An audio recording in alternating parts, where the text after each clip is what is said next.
Amerikanische Schulen haben die krassesten Skate-Spots. Leap of Faith, Carlsbad und der legendärste Spot der Welt, El Toro. Ein 20-Stufen-Set mit anfangs 3 Rails. Dieser Spot befindet sich in Lake Forest, Kalifornien, auf dem Gelände der El Toro High School, die 1973 gebaut wurde. Der erste offizielle Trick war ein Frontside Lipslide am mittleren Rail von Heath Kirchard im Jahr 1998. Zu sehen war der Trick im Birdhouse-Video The End. Außerdem war im selben Video zu sehen, wie Jeremy Klein mit einem weißen Van die Stufen runterdonnert. Krankes Video for real. Der erste Trick die Stufen runter kam dann 2001. Ein Ollie von Don the Nuge Newen. Er schaffte den Trick gleich beim ersten Versuch. Es gibt zwar ein Video, aber leider hat es der Fotograf versaut und so musste Nuge ein paar Tage später nochmal hin, um den Ollie für ein Foto zu wiederholen. This guy, his name is Dan. He was supposed to shoot the photo and he shot it, but he shot a sequence of it for some reason, and I was like out of the frame most of the sequences. He like totally blew it, and then I had to go back the next week with Burnett and had to reshoot it. Als der Clip dann veröffentlicht wurde, kannte jeder seinen Namen. That put you on the map, huh?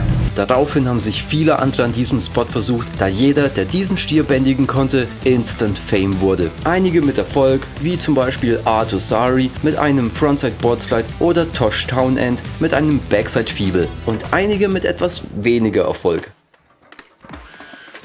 Es dauerte dann geschlagene 5 Jahre, bis das Niveau auf ein neues Level gehoben wurde, als 2006 Dave Baczynski einen Kickflip die 20er Stufen runter machte.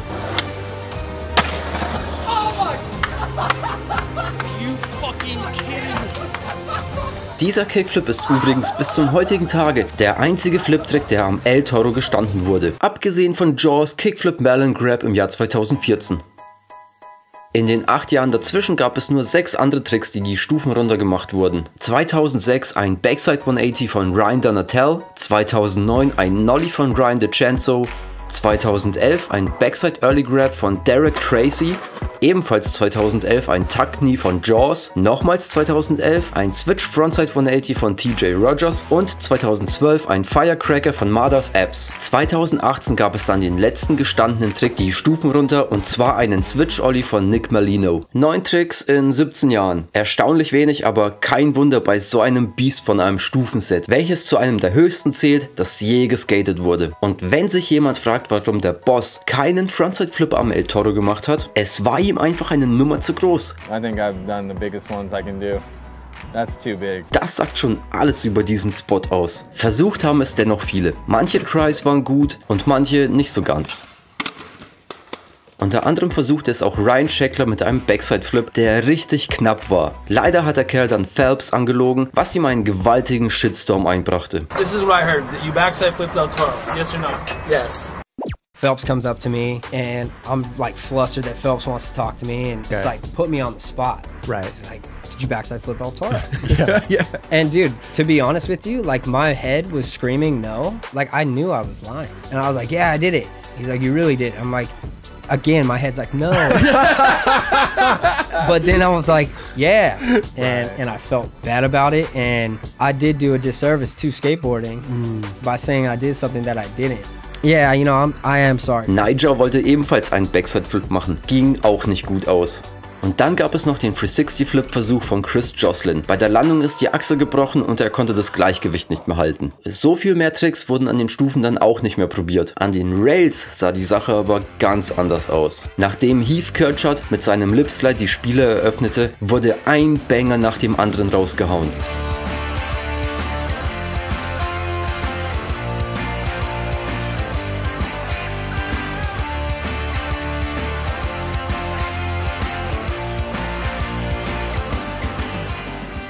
Dass sich regelmäßig Menschen dieses Stufenset runterschmissen, passte natürlich nicht jedem. So wurde 2008 der erste Versuch unternommen, das Skaten zu unterbinden, indem das mittlere Rail entfernt wurde. Man muss aber kein Albert Einstein sein, um festzustellen, dass dieser Schritt bei 2 verbleibenden Rails keinen spürbaren Effekt hat. Man versuchte es auch mit Security-Leuten, aber das hinderte ebenfalls niemanden daran, sich am El Toro auszuprobieren. So vergingen die Jahre, bis am 18. Juni 2019 überraschend ein Foto auftauchte, auf dem zu sehen war, wie am El Toro Bauarbeiten durchgeführt werden und die Stufen nicht mehr vorhanden waren. Der Aufschrei war enorm. Der legendärste Skatespot der Welt wurde ohne Vorwarnung einfach zerstört. Während der Zeit der Bauarbeiten entstand auch dieser krasse Clip von einem Mountainbiker, der vom Dach nebenan in die Schräge sprang, wo vorher die Stufen waren.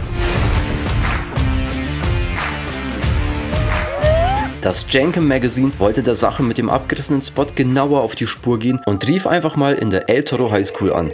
I saw that there was some construction going on at a skate spot at your high school. I wanted to know if I could ask a quick question about it. Well, I was just curious what was happening to the stair set. Oh, they're not ADA compliant. So do you know if they're building something in its place? They might. I don't know if they're going to put some stairs and like a little landing and then more stairs. Oh, okay, sort of make it longer. Yeah. You have any favorite tricks that people have done down it? Oh, I have no idea. I don't know any tricks. Laut Mitteilung des Sekretariats sollte ein Double Set entstehen, was sich einige Wochen später aber nicht bestätigte. Das neue El Toro sah auf den ersten Blick genauso wie das alte El Toro aus. Bei genauerem Hinschauen war der Unterschied aber dramatisch. Es wurden Skate-Stopper in Form von Rillen vor und nach den Stufen angebracht, wodurch es für Skateboarder kaum noch möglich war, den Spot zu skaten. Ich sagte kaum. Clive Dixon veröffentlichte im April 2020 ein Foto, auf dem er einen 50-50 am mittleren Rail machte. Richtig, das mittlere Rail war ebenfalls wieder zurück. Was auch zu sehen war, war das gelbe Tor oberhalb der Stufen. Das gefiel diesem Golfkart aber so gar nicht.